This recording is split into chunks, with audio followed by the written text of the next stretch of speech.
صائم فرحتان، روزے دار کو دو خوشیاں ملتی ہیں۔ ایک خوشی تو جب افطار کرتا ہے بہت خوش ہوتا ہے اب میں روزہ کھولوں گا، اور دوسرا آپ نے فرمایا جب اللہ تعالیٰ سے ملے گا تو پھر روزے کا ثواب ملے گا، تو پھر دوسری خوشی سومو تصحو، تم روزے رکھو تمہیں صحت ملے گی، معدہ بھی ٹھیک، دماغ کے اندر بھی جو فاضل رطوبات ہیں فالتو وہ جل جاتی ہیں روزے سے۔ بھوک برداشت کرنے کی مشق ہوتی ہے، بھوکوں کا احساس ہوتا ہے کہ اس طرح بھوکوں کو بھوک لگتی ہے ان کی مدد کرنی چاہیے،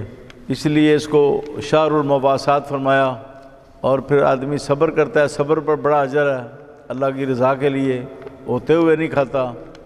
اس میں ایک یہ بھی تعلیم ہے نا کہ روزے میں تم حلال چیز نہیں کھاتے اللہ کی رضا کے لیے، تو پھر روزوں کے بعد حرام کی طرف بھی نہ جاؤ۔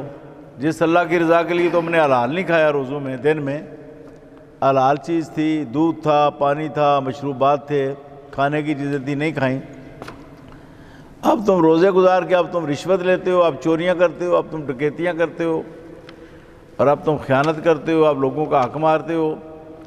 یا تم حرام کھاتے ہو۔ روزوں میں تو تم نے حلال بھی چھوڑ دیا تھا، روزوں کے بعد حرام کی طرف بھی نہ دیکھو اور حلال پر ہی لگ جاؤ۔